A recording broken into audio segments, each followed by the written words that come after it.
E aí galera, beleza? Tudo certo? Tudo tranquilo com vocês? No vídeo de hoje eu vou contar mais um caso da série Morte no Palco do nosso quadro Crime Lines. O assassinato brutal do cantor de reggae jamaicano Peter Tosh, que foi muito famoso entre as décadas de 70 e 80. E se você é novo por aqui, você está no quadro Crime Lines do canal Rafa Master 88. E no quadro Crime Lines a gente conta sobre mistérios, assassinatos, crimes, mortes, ou seja, toda a patifaria que o ser humano é capaz de produzir. Então se você não é inscrito no canal, se inscreva, curta e compartilhe, me dê uma moralzinha galera. O canal é pequeno e eu preciso muito da sua ajuda. Beleza? Tamo junto? Então solta a intro!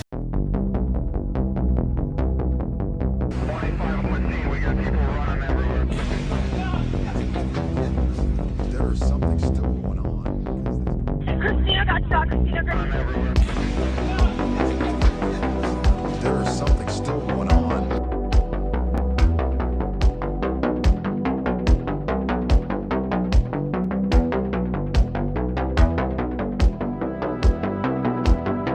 Winston Herbert McIntosh, mais conhecido pelo seu nome artístico Peter Tosh, nasceu em 19 de outubro de 1944 em Grand Hill, na Jamaica. Ele foi rejeitado pela mãe e foi criado por uma tia que morreu quando ele tinha apenas 15 anos de idade. Depois disso, ele se mudou para Kingston e viveu na favela de Tranktown. E logo bem jovem, Tosh começou a cantar e a tocar guitarra, se tornando um cara muito politizado devido a todas as tensões e pobrezas que viveu ali no gueto. No começo dos anos 1960, ele conheceu Bob Marley e Bunny Livingston. Então os três formaram o grupo Wallin Wailers, acho que é assim que se fala, galera. E o Bob Marley foi para Nova York e quando voltou dos Estados Unidos em 66, os três se tornaram adeptos à religião Rastafari e mudaram o nome da banda para The Wailers, ou Wailers. E muito rapidamente eles conseguiram um contrato com a Island Records e lançaram o álbum Catch a Fire em 1972 e Burning em 1973. E nesse mesmo ano, Tosh sofreu um acidente onde ele caiu com seu carro de uma ponte e sofreu uma fratura grave no crânio. E sua namorada infelizmente morreu. E o Peter, que já tinha uma fama de ser um cara difícil de lidar, depois desse acidente ele ficou mais difícil ainda. Em 1974, Bob Marley começou a ser mais valorizado pela gravadora. Então o Peter ele tentou lançar um álbum solo, só que o Chris Blackwell, que era o presidente da gravadora Island Records, recusou lançar o disco dele. Então o Tosh e o Bunny saíram da banda The Wailers alegando injustiças de Blackwell. Tosh o chamava de pior que os brancos. O Peter conseguiu lançar o seu disco solo pela gravadora CBS em 1976. E logo a faixa título chamada Legalize It, ou Legalize It, né? Não sei como é que fala, galera. Virou um hino pró-movimento maconha, se tornando o single mais vendido no país, mesmo sendo proibido de tocar nas rádios da Jamaica. O Peter Tosh ele sempre foi um forte militante, porém ele tentava obter o reconhecimento das massas ao mesmo tempo que queria manter o seu ponto de vista. Ele queria ser um militante, mas atingia todo mundo. Em 1977 ele lançou o álbum Equal Rights, mas ele não foi muito bem sucedido. Ao mesmo tempo, o Bob Marley disparava no sucesso mundial. Entre o final dos anos 70 e começo dos anos 80, o Peter lançou os discos Bush Doctor, Mystic Man e Wanted Dead and Alive pela gravadora dos Rolling Stones, a Rolling Stone Records. Porém, nenhum dos seus álbuns foram aclamados pelo público, mesmo com a participação do Mick Jagger e do Keith Richards.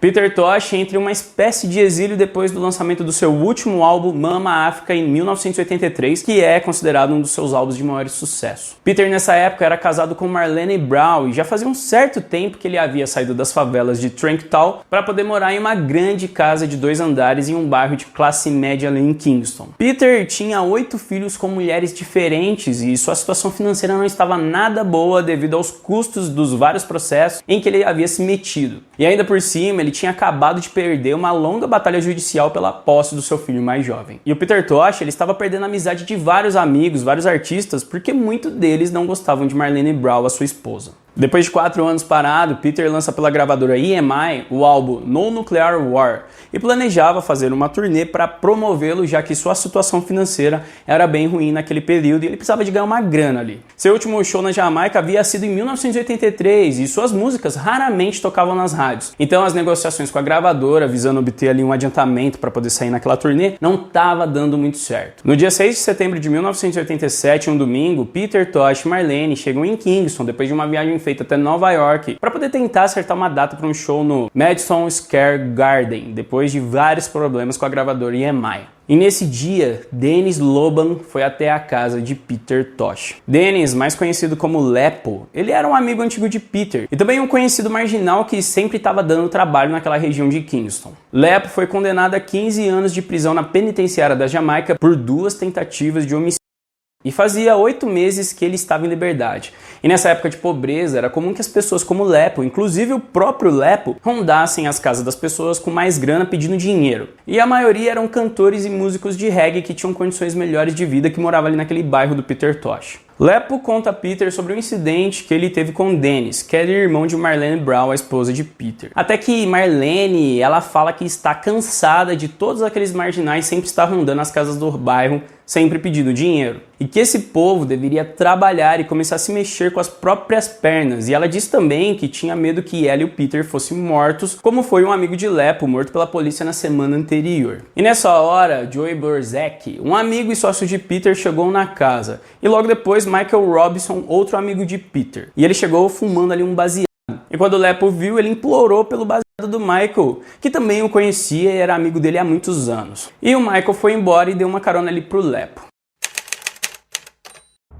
No dia 11 de setembro de 1987, Peter estava em casa com Michael, Marlene, Doc Brown e um outro casal de empregados. Um pouco mais tarde, por volta das 6h30, um cara de bicicleta ficou circulando a casa do Peter. E esse cara tinha o apelido de Handsome e era irmão de Lepo. E ele tinha vindo buscar dinheiro que a Marlene havia lhe prometido. E ela esperava que ele usasse esse dinheiro para costurar e vender calças, para poder ter tipo um trabalho, para não ficar dependendo mais deles.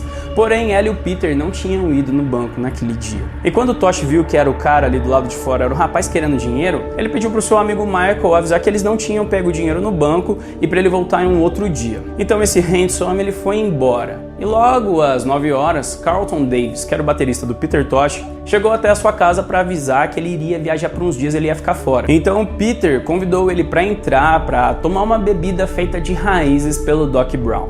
Por volta das 7h30 da noite, novamente bateram no portão da casa do Peter. E Marlene estava esperando por Free Eye e Joy, que era um casal de amigo deles. Então Michael foi abrir a porta, e quem estava na porta era Lepo. E ele já estava colocando um pé para dentro do portão querendo entrar. E o Michael percebeu que tinha um outro segundo homem atrás dele. Então o Michael gritou para os dois entrarem logo. E quando eles entraram, do nada surgiu um terceiro homem, um cara bem alto. E os três entraram na casa e logo o terceiro homem sacou uma pistola automática Browning, trancou a porta. E o segundo homem apontou uma outra arma pro Michael.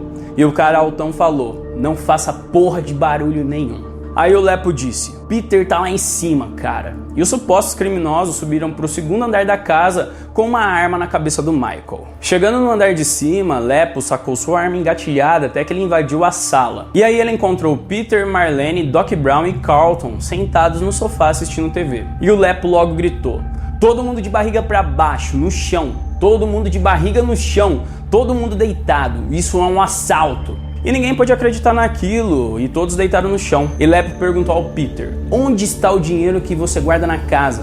Então a Marlene diz que já tinha avisado seu irmão Handsome, ali um pouco mais cedo, que eles não tinham nenhum dinheiro naquele dia. Aí o Lepo falou que Marlene fez uma maldição para que ninguém mais conseguisse dinheiro naquele gueto. E aí o Lepo continuou atrás de dinheiro, fazendo várias ameaças, ele estava totalmente fora de controle. Até que o terceiro homem, aquele cara alto, começou a revistar todo mundo, arrancando dinheiro do bolso de cada um e também as joias que eles tinham ali no corpo. E aí ele disse pro baterista: "Você de dread, você tem dinheiro?" Aí o cara respondeu: "Sim, eu tenho $200, que no caso eram dólares jamaicanos." Isso deixou o homem alto com muita raiva e ele disse bem assim: "Galera, por que você não carrega mais dinheiro?" O Michael Robinson foi o único que não foi revistado porque ele era muito amigo do Lepo e naquela mesma semana, naqueles dias que eu falei ali no comecinho, eles dois fumaram o mesmo baseado e isso deixou o Lepo meio travado ali pela amizade que ele tinha com o cara. Então o cara alto disse pro Peter Tosh: "Você de dread, levanta aí." E aí o cara começou a arrebentar as correntes do Peter e tirar todo o resto de joia que ele ainda tinha no corpo. E aí o cara tentou dar vários chutes e socos em Peter, só que o Peter era profissional em karatê e se defendeu. Então o cara alto ali, ele acabou caindo no chão e ele levantou enfurecido e disse: "Você dread, você morre nesta noite. Então deita no chão." E o homem alto foi pra cozinha e pegou um machado e disse: "Nós vamos cortar a sua cabeça sem fazer nenhum barulho, nenhum tiro."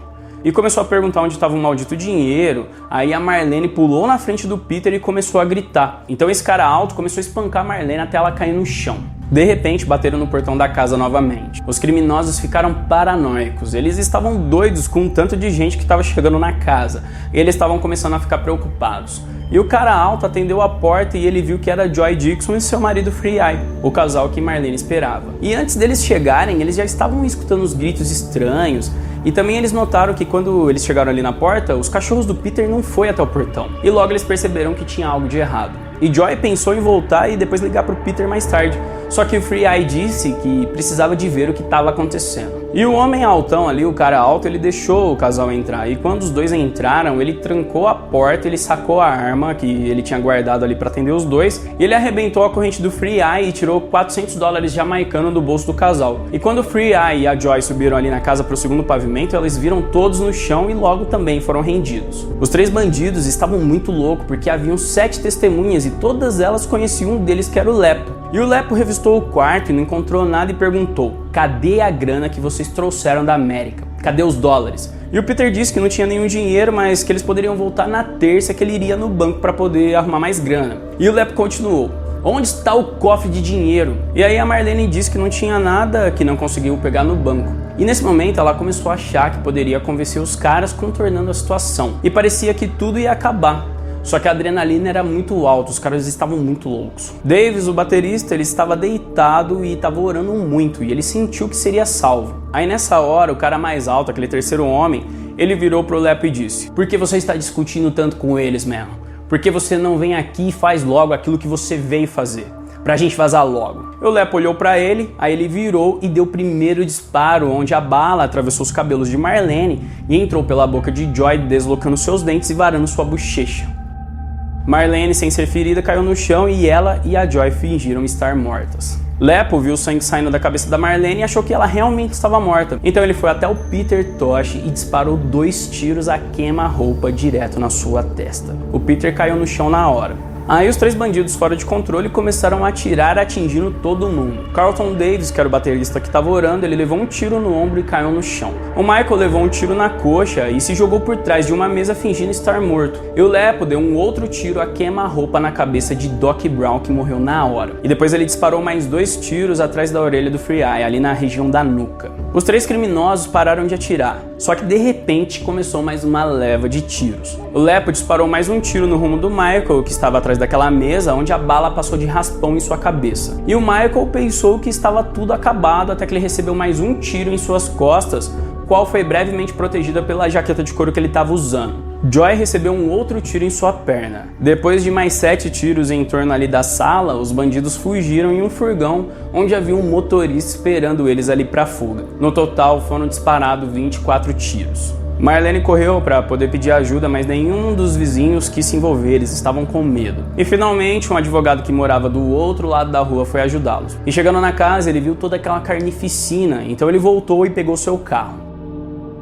Marlene e Joy carregaram Peter, que estava semi-consciente, o Free Eye e o Doc Brown e colocaram eles 3 dentro do carro. Michael e Davis também entraram no carro ali cambaleando feridos e todos foram levados para o hospital. A casa ficou lotada de sangue ao longo das paredes da escada.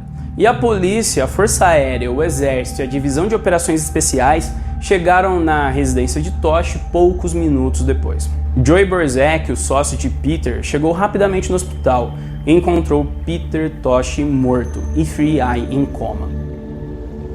Marlene Brown teve somente o arranhão em seu couro cabeludo e Joy Dixon teve aquele ferimento em sua boca e sua perna. As duas receberam alta pouco tempo depois. Já o baterista Carlton Davis, o cara que orou com toda a sua fé, por incrível que pareça, só sofreu aquele tiro no ombro e se recuperou rapidamente. E o Michael Robson estava num estado estável. No dia seguinte, em 12 de setembro, Free Eye continuava em coma. Logo começaram as investigações e várias pessoas conhecidas fizeram homenagens a Peter Tosh. Toda aquela crueldade foi conhecida no mundo inteiro. O primeiro-ministro Edward Seaga fez as condolências à família e amigos do Peter Tosh. Michael Manley, ex-primeiro-ministro, também fez o seu discurso dizendo: "Nós devemos condenar todas as circunstâncias da nossa história e o mal que se manifestou na sociedade. Não podemos continuar assim." Ridley Jones, presidente da Federação de Músicos da Jamaica, de qual Peter era membro honorário, citou: "A morte de Tosh deixará uma lacuna que será difícil preencher." O movimento anti-apartheid da Jamaica publicou uma declaração a Peter, por sua música militante, especialmente como ele não poupava esforços em usar o seu lirismo para condenar a maldade do sistema apartheid. A reação na América foi enorme e as notícias do Peter Tosh foram vistas na CNN e em todas as redes de televisão ali do mundo. No dia 14 de setembro, Free Eye, que estava em coma, morre na unidade intensiva do hospital. Alvera Koch, mãe do Peter Tosh, quando chegou para os preparativos do funeral, ela foi expulsa da casa do Peter por Marlene, que a acusou de abandono. "Eu não gosto de você e Peter também não gostava de você." Os noticiários divulgaram várias fotos de Dennis Loban, o Lepo, e o incriminaram sobre o assassinato de Peter Tosh. E no dia 17 de setembro é decretado sua prisão sobre a acusação de 3 assassinatos. E o Lepo diz na maior cara de pau que é inocente e vai ao escritório do Conselho de Direitos Humanos. E quando ele chegou lá, foi imediatamente preso pela polícia. No dia 23 de setembro de 87, Marlene faz todos os processos para o enterro do Peter Tosh no cemitério Dovecote, ou Dovecote, não sei como que se fala, galera. Porém, um dia antes do enterro, o primeiro-ministro da Jamaica afirma que ela era esposa ilegítima e não tinha direito sobre o corpo de Peter. E quem deveria realizar o velório era a mãe de Tosh, a qual fazia mais de 20 anos que não via ele. Marlene, extremamente enfurecida, diz ao noticiário Daily Gleaner que Peter Tosh morreu sem um centavo e que a gravadora EMI nunca pagou os direitos autorais sobre suas músicas. 2 dias depois, mais de 12 mil jamaicanos e estrangeiros estavam no funeral de Peter Tosh no Estádio Nacional de Kingston. E logo após o final do velório, o corpo de Peter foi levado até a casa de sua mãe em Belmont, onde ele foi enterrado em um mausoléu construído em frente à casa da senhora Koch, a mãe do Peter, ali numa região que dava vista para o Mar do Caribe. No dia 15 de junho de 88, a Suprema Corte encerrou suas evidências e Dennis Loban fez seu primeiro depoimento no tribunal. O Lepo diz que Peter era seu camarada e disse que a última visita que ele fez para o Peter foi um dia antes do seu assassinato em uma quarta-feira. O único suspeito preso, além de Lepo, foi o motorista do furgão que esperava os bandidos do lado de fora da casa. E esse cara era Steve Russell, e ele foi acusado de ser cúmplice. Porém, o cara disse que um dos seus sócios pediu para ele dar carona a 3 amigos. E Russell disse que os levou Loban e os outros 2 amigos no furgão da companhia até a casa do Peter Tosh. Russell contou que ouviu os tiros vindo da casa e como ele estava tentando partir e fugir ali, os 3 pistoleiros pularam dentro do furgão, apontaram-lhe uma arma e mandaram-o dirigir. Então Steve Russell foi considerado inocente por falta de provas e foi liberado. No dia 25 de junho de 1988, Dennis Loban, o Lepo, é declarado culpado pelos 3 assassinatos e é condenado à pena de morte e sentenciado à forca.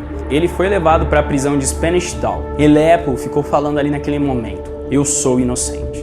16 anos após ser condenado pelo assassinato de Peter Tosh, Free Eye e Doc Brown, Dennis Loban continua dizendo que é inocente. Ele passou mais de 30 anos dos seus 48 anos de vida atrás das grades. E o Lepo diz: "Eu sou inocente, eu não tenho conhecimento sobre isso, eu não estava lá." Lepo disse que na noite que Peter foi assassinado, ele estava em Johnstown em uma mercearia com outros amigos bebendo. E também falou que as pessoas que testemunharam contra ele estão mentindo, que são todos mentirosos. E ele também disse que a primeira vez que foi preso, quando ele tinha 16 anos de idade, foi de uma forma injusta por suspeita de um furto de carga. Dennis Loban, o Lepo, ainda está na cadeia aguardando sua execução. Seus 2 cúmplices nunca foram encontrados.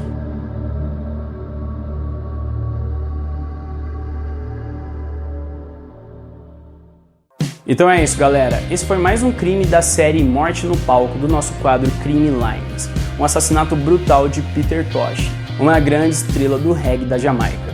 Naquela época, o Peter Tosh ele não teve tanto reconhecimento, mas hoje em dia ele é considerado o 2º rei do reggae. Galera, se vocês não forem inscritos no canal, se inscrevam, curtam, compartilhem. Me dê uma moralzinha, o canal é pequeno e eu preciso da sua ajuda. Beleza? Tamo junto? Então até a próxima! Caramba, esse cabelo aqui tá uma porra, velho do céu.